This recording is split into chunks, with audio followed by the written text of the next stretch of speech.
यदा यदा हि धर्मस्य ग्लानिर्भवति भारत अभ्युत्थानम् अधर्मस्य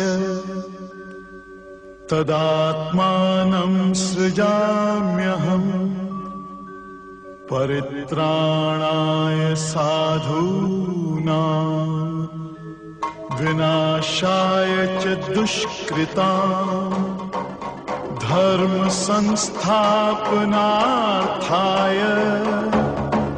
संभवामि युगे युगे।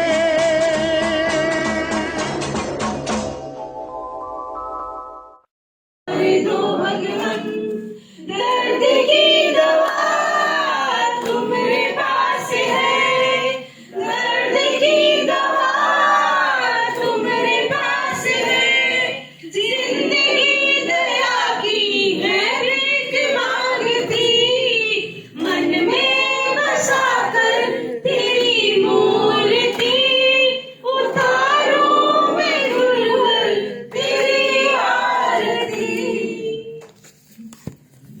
अंदर से ही शांत हो गया। जिन अवतारों को आज हम पूछते हैं, उनका आदर करते हैं, उन्होंने अपने स्वरूप को जाना, फिर हमको भी वैसा ज्ञान दिया। करण करावन आपे आप मानुष के निकचुहार, मनुष्य यत्न करत बहुत भात इसके कर्तव्य था जात। कल यहां तक हुआ था, इसके आगे आज क्या बोले भगवान? ब्रह्म की दीक्षा, ब्रह्म ज्ञान के बिना तुम्हारे अंदर का कर्तापन भोक्तापन नष्ट नहीं होगा। ब्रह्म ज्ञान की शिक्षा लिए बिना तुम्हारे अंदर का कर्तापना भोक्तापना नष्ट हो जाएगा। गीता भगवान को देखते ही ऐसा प्रतीत होता था कि उन्होंने कभी अपने को श्रेष्ठ नहीं माना। इतने प्रेम और अपनत्व से वो सबसे मित्र व्यवहार करते थे। जो झूठी भ्रांति है उसको हटाओ तो सच्ची शांति की प्राप्त होगी। भ्रम हटे तो ब्रह्म तो तू पहले से ही है। यहाँ कितनी सुंदर बात बोली भगवान ने। ब्रह्म ज्ञान के बिना, ब्रह्म की शिक्षा के बिना तुम्हारे अंदर जो कर्तापना और भोक्तापना जो है, जो कर्तापना मैं करने वाला हूं, मैं भोगने वाला हूं, ये कभी नहीं मिटेगा। ये जा ही नहीं सकता, असंभव। भगवान ने सारी सृष्टि की रचना की, इतने सुंदर बगीचे, इतने सुंदर पेड़ पौधे, इतने सुंदर बागवानी की। कहीं लिखा मेड बाई भगवान? तुम एक चिड़िया ही बनाते हो मेड बाई फलाना, एक चिड़िया ही बनाते हो तो लिखते हो made by so and so.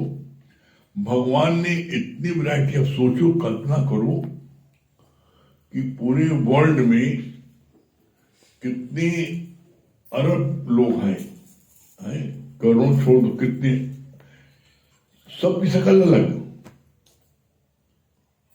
इतना फर्मा किसी पास है? तुम कोई चीज बनाएंगे लिखा जाए तो 10, 20, 25, 50 लोगों की शक्ल बनाओगे तो कब बनाए? वही शक्ल बनाओगे। और भगवान ने सबको अलग, सबके अलग शक्ल।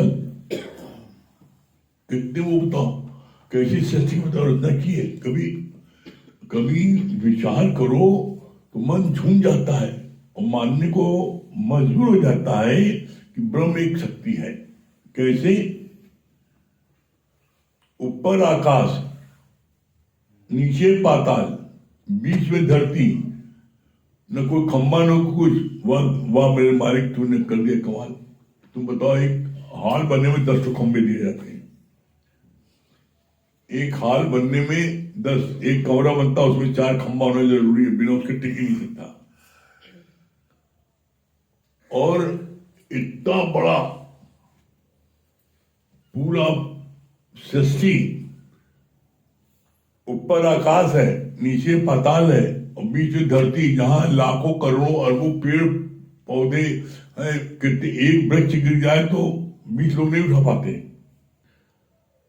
कितने करोड़ अरबों जो है पेड़ पौधे, मकान, बिल्डिंग, 100-150 मंजिल ऊंची बिल्डिंग, और एक खंभा नहीं ना बीच में। वाह मेरे मालिक, तूने कर दिया कमाल। तो जब आप सृष्टि की रचना को देखोगी तो आपको भगवान की करामात पर फिर आपको विश्वास होगा। आप देखो कितनी बड़ी बात है, आप धरती में कुछ भी बोते हो, अमरूद बो, आम बो, कटहल बो, सब जो बो, उसमें से सब में से आप देखो उर्वरा शक्ति है धरती में, वो प्रकट करती है, और हर एक चीज उसमें से देखो निकलती है। और कितनी बड़ी बात है, सबकी पत्ती हरी होती है, चाहे आम की हो, चाहे अमरूद की हो, चाहे कटहल की हो, चाहे नीम की हो, पत्ती सबकी हरी। लेकिन अनार, कभी देखो भगवान की कलाकारी देखो, मन गदगद हो जाता है। अनार देखो ऊपर कैसा छिलका है, ऊपर निकालो अंदर कैसे छोटे दाने अनार के, और उसके अंदर रस। बताओ नारियल किसी मार उसका सिर टूट जाए, अंदर पानी कहां चला हुआ, अंदर पानी कहां से आ गया। मां के गर्भ में बच्चा, अंधेरी कोठरी, उसके अंदर अंधेरी कोठरी में भगवान 9 महीने में जो है बच्चे का जो है रचा रच देता है। इन्हें यहाँ माथे पे लगा दे, भाई अंधेरी कोठरी मना रहा है ना, लग सकती है यहाँ लग जाए, कहीं शंकर भगवान पैदा हो गए। देखो मतलब कैसी करामात, जो चीज जैसी है अंधेर कोठी में रहा भगवान, तो उसका करिश्मा नजर नहीं आ रहा है। इसलिए कहते हैं आप जब भगवान की सृष्टि की ओर नजर तो करो, तुम्हारी नजर इधर नहीं है। इस पर बहुत अच्छा भगवान ने बोला, अर्जुन ने भगवान को शिकायत किया, भीम ने भगवान से शिकायत किया। गदा युद्ध हो गया था भीम का और दुर्योधन का, लास्ट में हुआ कि जो जीतेगा वही जीता माना जाएगा। तो भीम को अपना बड़ा विश्वास था, मैं तो गदा युद्ध का चैंपियन हूं, और उसने जो है उसका शरीर वज्र हो गया था, गंधारी ने उसके शरीर देख लिया था, वज्र हो गया था, और भीम गदा मारे उसको तो हंसे, और जब वो गदा मारे भीम को, भीम विचलित हो, जब बहुत मार खा गए, मूर्छित होने को बता गए कि अब मूर्छित हो जाएंगे, तब भगवान ने देखी, क्या करी बताओ। भगवान ने इशारा किया, जब यहां मारो, तो जब जांग मारा उसके, तो उतने हिस्सा जो है उस गंधारी नहीं पाई थी, चड्डी पहन लिया तो उसने वो पत्ता लगा लिया था। जब वहां मारा तो विचलित हुआ और मरा। तो जब युद्ध समाप्त हो गया तो भीम ने तब भगवान पर आया और बड़ी शिकायत किया कि तब मार खलवा लिया, तब देखे हो, और तब हमें आइडिया बताया कि इसको यहां मारो। कहीं बेटा तुम देख कहां रहे थे, तुमने हमको देखा कहा, तुम तो अपनी अहंकार में मैं चैंपियन हूं, भीम गदा उसका गदा युद्ध का, और मैं उससे लड़ रहा हूं, मैं उसको हरा दूंगा, तुमने हमें तो देखी नहीं।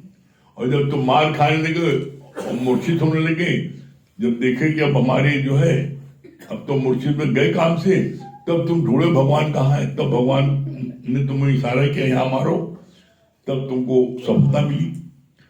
इसीलिए लाइन आती है, दुखों से चोट खाई ना होती प्रभु तेरी याद।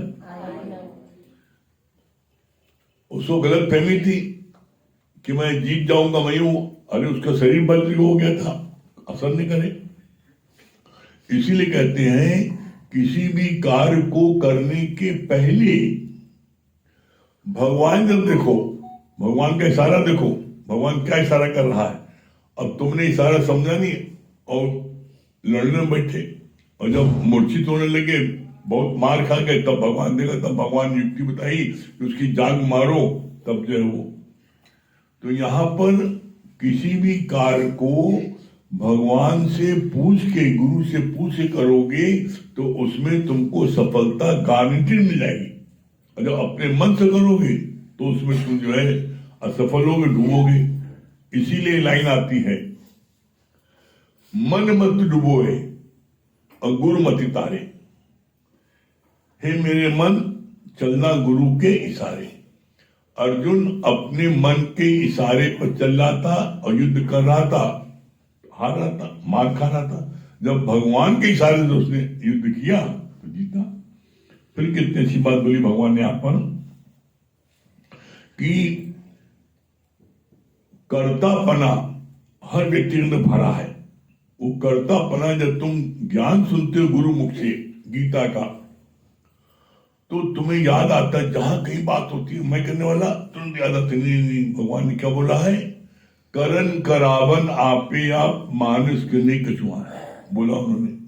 करन करावन आपे आप, सब कार्य अपने आप हो रहा है, तुम करना ले कुछ नहीं हो। कैसे? आप देख लो, कोई एक कार्य बता दो, सूर्य निकला, तुमने कौन तो हल जोता, रात अभी होगी, कौन तो तुमने हल जोता, लड़का बड़ा हो रहा है, तुमने कौन तो हल जोता, लड़का पैदा होता है 1 बिलसने का और 20 साल में 6 फीट का हो जाता है, अपना पढ़ रहा है। खाना पीना तुम खाते हो, अंदर खून बोलना कौन बना देता है? कभी कभी भगवान की रचना पर विचार तो करो, तब इस बात को महसूस होता है कि हम कुछ करने वाले नहीं है, कुछ भी करने वाले नहीं है, सब कुछ परमात्मा कर रहा है। गलत फहमी मैं करने वाला हूं।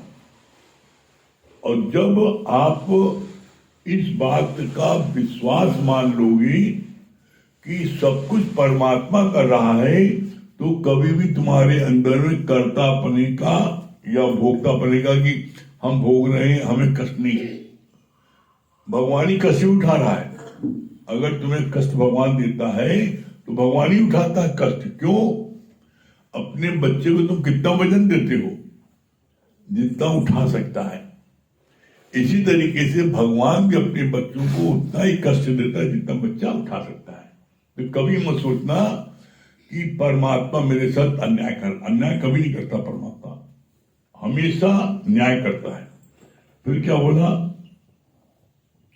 गीता भगवान को देखते ही ऐसा प्रतीत होता था कि उन्होंने कभी अपने को श्रेष्ठ नहीं माना।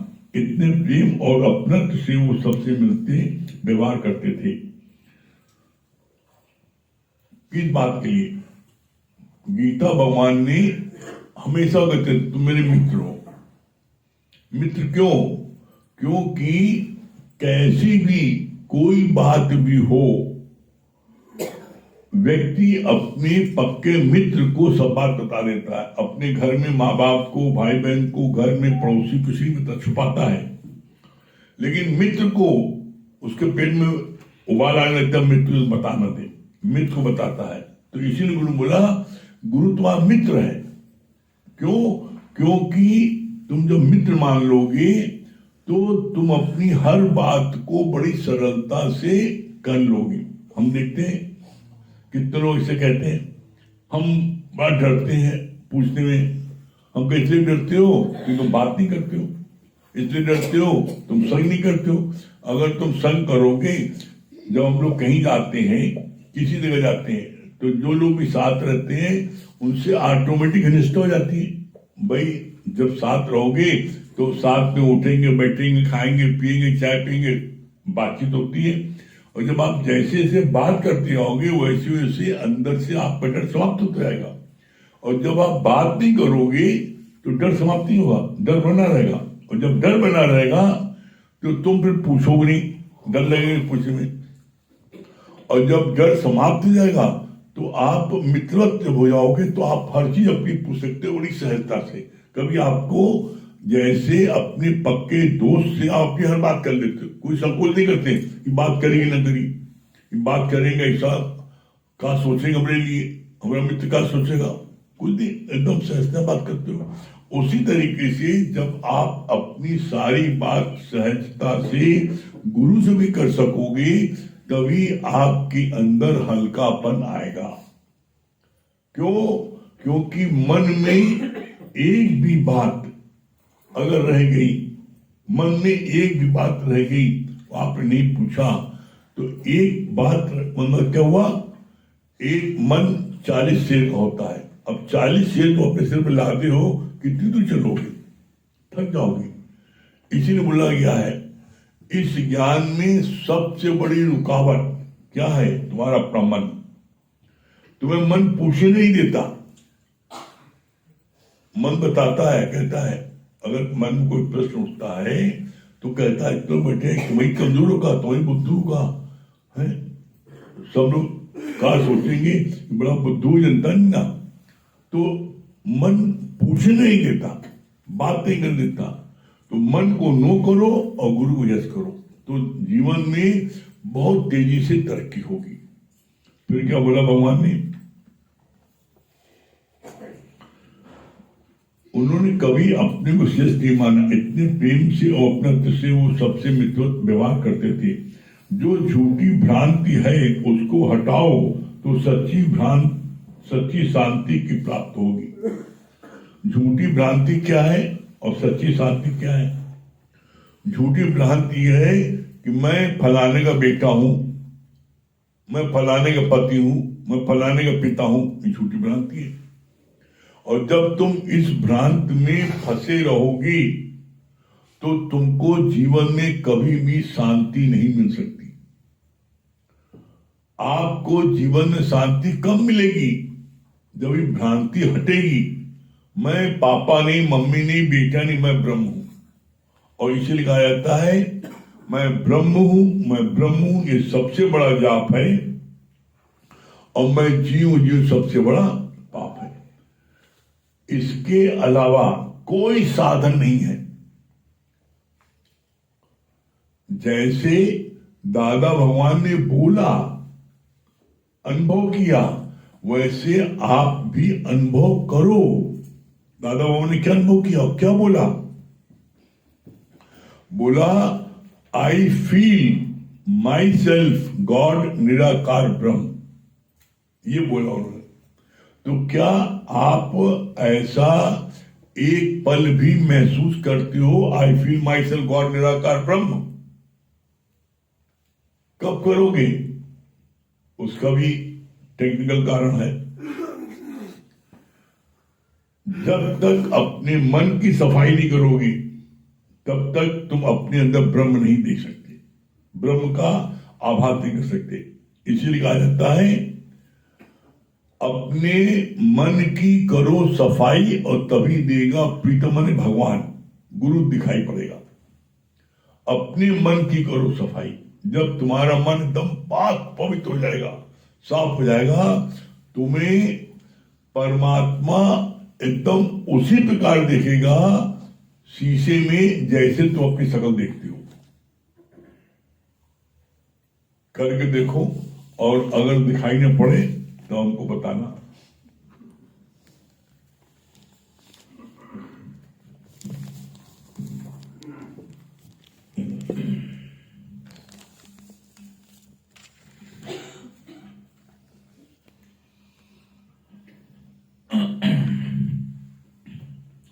सभी प्रेमी गौरियों,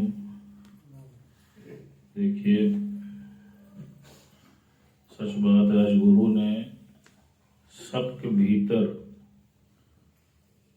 परमात्मा का दर्शन करा दिया है। पहले हम सब दर्शन करने के लिए कितने दूर दूर भागते थे। कोई वैष्णो माता जाता था, कोई केदारनाथ जाता था, कोई मानसरोवर जाता था। लेकिन हम सब इतने भाग्यशाली हैं कि गुरु ने तुम्हारे घट में ही परमात्मा का दर्शन करा दिया। तो जब घट में करा दिया है तो तुम निरंतर उसका दर्शन कर लेते हो। इसलिए बात आती है, अपनी रहमत का भगवन तू इशारा कर दे और जैसा भी चाहे जीवन ये हमारा कर दे। आज आप देख लीजिए, आज से पहले का जीवन देख लीजिए, कितना कष्टप्रद था, कितना दुख हर चीज में दुख ही दिखता था, सुख तो दिखता ही नहीं था, अंदर चिड़चिड़ापन रहता था। और गुरु के मिलन के बाद जीवन देख लीजिए, सब कुछ वही है, लेकिन गुरु की रहमत हो गई है। और फिर वही वाली बात आती है कि गुरु की निगाह जिस पे हो जाए बंदे से वो तो खुदा हो जाए। कल कई जगह सत्संग होता है संडे को, और सुना मैंने जो भी लोग कर रहे हैं नौरतन नौरतनिया,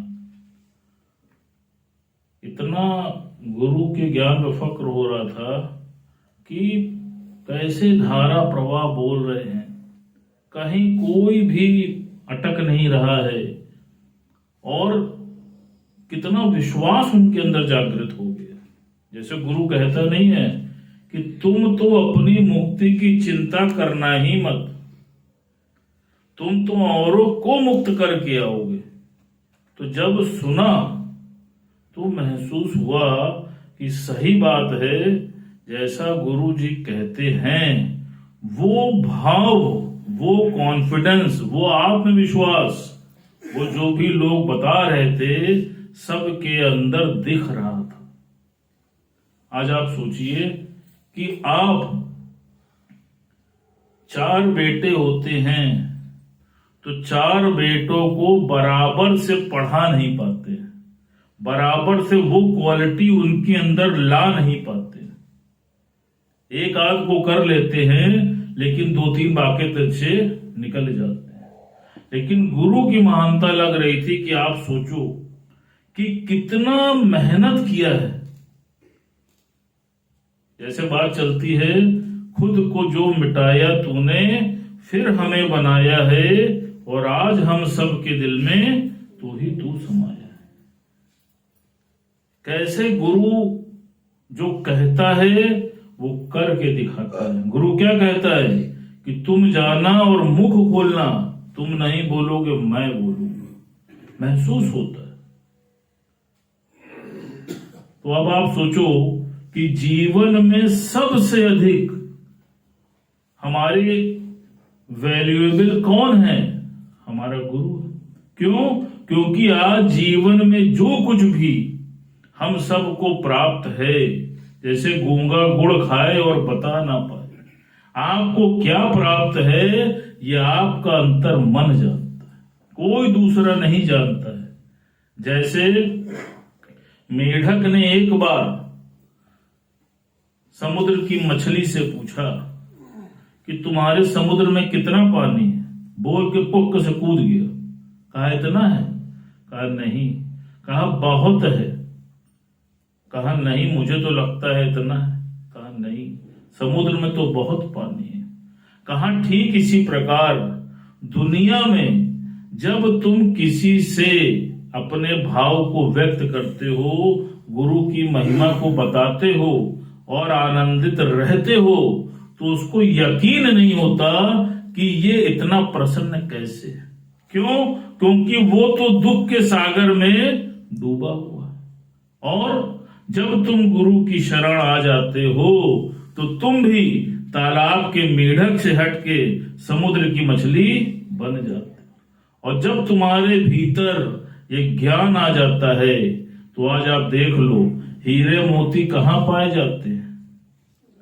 जितने समुद्र की गहराई में जाओगे उतने ही कीमती मोती पाओगे। आज कैसे तुम इस भव सागर में रह करके भी उसके ऊपर तैर रहे हो। वो ताकत किसकी है? वो ताकत इस ब्रह्म ज्ञान की है। आप देखो, नाव की शोभा कहाँ है? नाव की शोभा जल में ही है। लेकिन अगर वही नाव बाहर रेत पे पड़ी हो तो अच्छी लगती है क्या? नहीं लगती। कहा इसी प्रकार तुम्हारी शोभा भी कहाँ है, तुम्हारी शोभा भी इस जगत में है, लेकिन कब, जब तुम जगत में रहते हुए इससे उपराम हो जाओ। ये ज्ञान तुमको सिर्फ गुरु की कृपा से ही मिला है। और जैसे कई बार बात चलती है, एक बहुत सुंदर दृष्टांत भी इस पे चलता है कि एक बार एक लड़की से दो लड़के प्रेम करने लगे और अतिशय प्रेम करने लगे और उसको प्राप्त करने के लिए सारे जतन करने लगे। समय बीतता गया। कुछ समय के बाद वो जो लड़की थी वो गंभीर रोग से ग्रसित हो गई और ग्रसित होने के कारण एक समय ऐसा आया कि उसकी मृत्यु हो गई। अब जो दोनों लड़के थे उनको लगा, एक लड़के ने तो उस लड़की की अस्थियों को रख लिया, कहा अब ये अस्थियां ही मेरा जीवन है और कुछ भी हो जाए मैं इन अस्थियों के बल पे ही अपना जीवन बिताऊंगा। जो दूसरा वाला था उसने सोचा कि मुझे भी चिरानी के तौर पे कुछ भी मिल जाए तो मेरा भी जीवन कट जाए। वो शमशान घाट पे ही कोई न कोई इसकी चिनानी ढूंढने लगा, अंगूठी मिल जाए, लॉकेट मिल जाए, कुछ मिल जाए, उसके भरोसे मेरा जीवन कट जाए। लेकिन उस लड़के को कुछ भी नहीं प्राप्त हुआ। दूर खड़ा हुआ एक संत ये सारी प्रक्रिया को देख रहा था। उसको उस बालक पर करुणा आई और उसने उस लड़के से बोला, क्या ढूंढ रहे हो? उसने सारी बात बता दी। संत जी बोले कि बेटा मेरे पास एक युक्ति है, जिस युक्ति से ये जो लड़की है ये पुनः जीवित हो सकती है। क्योंकि ये उसके लिए नई बात थी, आज तक कभी ऐसा सुना नहीं था। लेकिन जैसे गुरुजी कहते ना कि मनुष्य जो जी रहा है वो उस आशा के कारण ही जल डाला। वो लड़की सचमुच जीवित हो गई। अब जीवित तो हो गई। अब वो जो दोनों बालक थे वो बोले कि मैंने तुमको जीवित किया है, अब तुमको मेरे साथ विवाह करना है। जो अस्थि रखे था वो कहे तुमको मेरे साथ करना है और जो जल लाया वो कहे तुमको मेरे साथ करना है। अस्थि ना होती तो जल का कोई काम ही नहीं था, वो जल ला के भी किसमें डालता, और जल ना होता तो वो अस्थि पकड़े पकड़े मर जाता, लेकिन वो कभी जीवित ना होती। अब बताओ किससे होनी चाहिए थी शादी? सबको पता है, सुन चुके। अब आप देखो, जो जल लेके आया उसने सच्चा पुरुषार्थ किया। क्यों? क्योंकि सारी परीक्षाओं से कौन गुजरा? सारी परीक्षाओं से वो बालक गुजरा। गुरुजी ने भी बोला, कहा जो अस्थि पकड़ के बैठ गया उसने कोई भी पुरुषार्थ नहीं किया। कहा तुम सब भी इसी प्रकार जब सत्संग में आए थे तो आने के पहले मरे हुए ही तो थे। सोचो, कोई मन से था, कोई तन से बीमार था, कोई डिप्रेशन का शिकार था। आप सोचो, कोई हर तरफ से निराश था। लेकिन जब तुम गुरु की शरण में आए और गुरु ने ये ब्रह्म ज्ञान रूपी जल तुम्हारे ऊपर डाला, तब जाके तुम्हारे अंदर वो प्राण आए। अब तुम ये सोचो कि तुमको किसका होके रहना है। अभी भी आवाज नहीं आ रही है, वो भैया ओरिजिनल जल था। सोचो, तो हमेशा जैसे यहां बात चलती है कि अपनी मछानी वाली ड्रेस को याद रखना। जो मछानी वाली ड्रेस को याद रखता है वो हमेशा गुरु के प्रति समर्पित रहता है, हृदय से भीगा रहता है। और यहां तक गुरु जी ने बोला, कहा भीगी हुई बोरी में कभी भी आग नहीं लगती।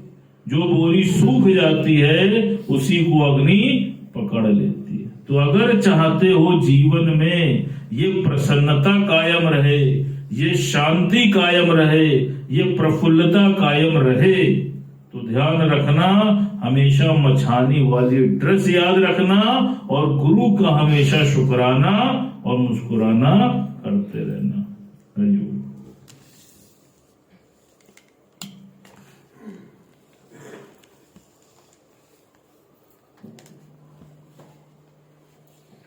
सभी प्रेमी को हरिओम, राम राम। जब जब भी तुम्हें पुकारा, तुमने ही दिया सहारा। जब जब भी तुम्हें पुकारा, तुमने ही दिया सहारा। ये दूर नहीं है हमसे, बस याद करो इस मन से। सतगुरु हमारा साथी है, सतगुरु हमारा साथी है। भक्तों का सहारा है। जब जब भी तुम्हें पुकारा, तुमने ही दिया सहारा। ये दूर नहीं है हमसे, बस याद करो इस मन से। सतगुरु तो हमारा साथी है, भक्तों का सहारा है। हमसे दूर नहीं है, करता है रखवाली। हमसे दूर नहीं है, करता है रखवाली।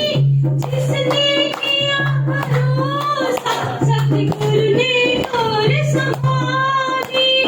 जिसने किया भरोसा, सतगुरु ने डोर संभाली। जो इनके पाँव पकड़ ले, ये उसका हाथ पकड़ ले। जो इनके पाँव पकड़ ले, ये उसका सहारा है। जब सहारा ये दूर नहीं, सतगुरु हमारा साथी है। भक्तों का सहारा है। अपने भक्तों पर हमेशा दया किया करते हैं। अपने भक्तों पर हमेशा दया किया करते हैं।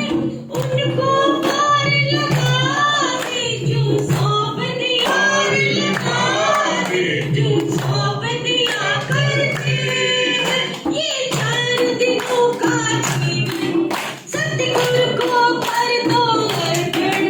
ये 4 दिनों का जीवन सतगुरु को कर दो अर्पण। सतगुरु जब जब भी तुम्हें पुकारा, तुमने ही दिया सहारा। ये दूर नहीं है हमसे, बस याद करो इस मन से। सतगुरु तो हमारा साथी है, भक्तों का सहारा है। गिलहल हो जाए, इनका साथ नहीं, जो हर मुश्किल हल हो जाए। वो घनघोर अंधेरा मंजिल तो मिल ही जाए। वो घनघोर अंधेरा मंजिल तो मिल। अब चला दे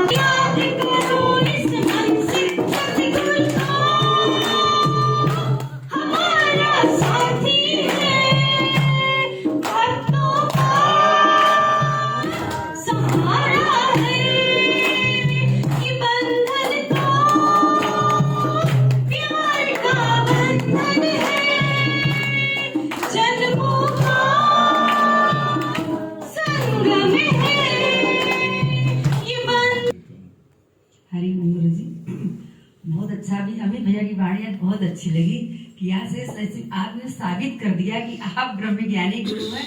कैसे सबको आपने ज्ञान दे दे कि कितना अच्छा बोलवाते हैं। जैसे कहते हैं ना, ज्ञानी अंदर से भीगा रहता है। तो ये बात मतलब महसूस करते हैं कि वाकई में आज जो बोलते हैं सब कुछ एकदम सत्य दिखाई पड़ता है। पहले शुरू में नहीं लगता, लेकिन जैसे जैसे आते रहते हैं वैसे वैसे अंदर से जैसे पूरी सफाई, जैसे आपने कहा ना, जब तक पूरी बात नहीं करेंगे वो बिना गुरु के संग ही नहीं हो सकता। तो हम सब गुरु का संग करते हैं, बहुत भाग्यशाली हैं और अपने मन की बात भी करते हैं। तो आज वाकई में धीरे धीरे हम सब खाली हो गए हैं और ज्ञान में भी अमृत अंदर धीरे धीरे भरता जा रहा है। क्लास में बहुत सही। प्रोफेसर बनेंगे कि और क्या? नहीं करेंगे तब तक परमात्मा में दिखाई नहीं देगा। हरिओम गुरु जी, जैसे आपने बताया कि ऊपर आकाश, बीच में धरती, फिर पाताल, कि सृष्टि की कैसी रचना, हम इस पे गौर करें। और भैया की बात है कि पुरुषार्थ करना है तभी कुछ हो सकता है। जैसे बालक ने पुरुषार्थ किया और मंजिल को पाया। जब हम परमात्मा की गहराई में डूबते हैं तब दिखता है। जैसे भगवान कैसे बंद कोठरी में कैसे बच्चे की संरचना करता है। और जैसे भैया ने बताया ना, हम सब पहले मुर्दे थे। जब गुरु का ब्रह्म ज्ञान, ये जल हमारे ऊपर पड़ता है, तब जाके हमारे में जान आता है। हमने बताया नहीं कि नवोदा भक्ति में प्रथम संतन कर संगा। जब हम गुरु के संग जाते हैं तो गुरु को हम ऑब्जर्व करते हैं, कैसे उठते हैं, कैसे बैठते हैं, कैसे चलते हैं, कैसे भाव है, कैसे उनका संस्कार है, कैसे बोली भाषा है। तो अपने आप वो ना चाहते हुए आ जाता है।